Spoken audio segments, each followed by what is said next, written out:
Bonjour à tous, cette semaine je vous propose de faire des tests de couleurs. Alors vous avez ici le matériel dont on va avoir besoin. Il y a deux choses importantes. Tous les papiers qu'on va utiliser doivent être de couleur blanche et vous pouvez faire des tests de couleurs avec plusieurs choses. Des marqueurs, des confettis ou des bonbons qui ont un enrobage coloré autour d'eux. Alors la première étape, c'est le papier. Si vous avez des filtres à café, la première chose va être de découper la partie qui a été collée pour pouvoir l'ouvrir en deux, comme ceci. Alors une fois qu'on a son filtre à café ouvert ou qu'on a pris son morceau de papier essuie-tout, moi j'ai aussi du papier buvard. La deuxième étape, c'est je dois découper des bandelettes d'environ 1,5 cm de large et environ 10 cm de long. Alors maintenant qu'on a découpé nos bandelettes de papier, et on va pouvoir les préparer avec les couleurs. Alors peu importe ce que vous allez utiliser, la technique est souvent la même. Première étape, je prends une bandelette. Moi je vais faire le test avec mon marqueur vert. Je prends l'extrémité de ma bandelette, je place 2 doigts.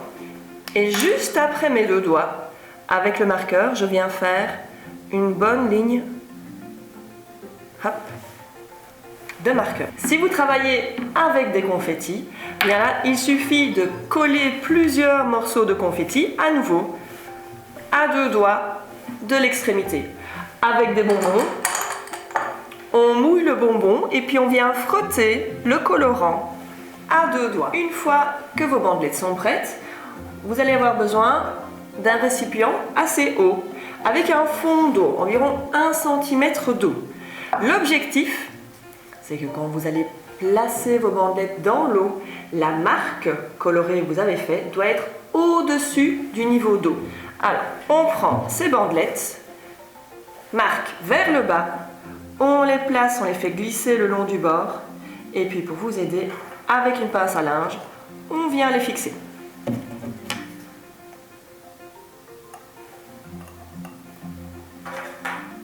Hop. Alors, qu'est-ce qui se passe? Le papier qu'on a utilisé, eh bien, il va aspirer l'eau par capillarité. Les mailles de votre papier permettent à l'eau en fait de monter petit à petit vers le dessus de la bandelette. Quand l'eau arrive au niveau de la tache colorée, il y a une espèce de course qui s'enclenche. Alors cette course, les scientifiques appellent ça une chromatographie. C'est une technique qui permet de séparer les composants d'une substance. Ici, bien, la course, elle s'enclenche entre les pigments qui composent la couleur que vous avez mis. Ici, typiquement, le vert, et on voit au fur et à mesure que les pigments montent avec l'eau apparaître 2 couleurs, du bleu au-dessus et du jaune en dessous. Alors pourquoi les pigments se séparent? Simplement parce qu'ils ont des tailles différentes et qu'ils aiment plus ou moins l'eau. Plus un pigment aime l'eau et plus il est petit, plus il va savoir se faufiler entre les mailles du papier et suivre l'eau et donc monter vite. Donc ici, on voit apparaître bien le bleu et le jaune en dessous, qui sont les 2 pigments qui composent le marqueur qu'on a utilisé de couleur verte. Ici, par exemple pour le brun, on voit apparaître au-dessus du bleu et au fur et à mesure des couleurs qui vont apparaître en dessous. Pour le violet, la même chose, on voit du bleu au fur et à mesure qui va apparaître et au fur et à mesure, dans le fond, une couleur rose-rouge qu'on appelle magenta. Donc n'hésitez pas à faire de nombreux tests et à bientôt!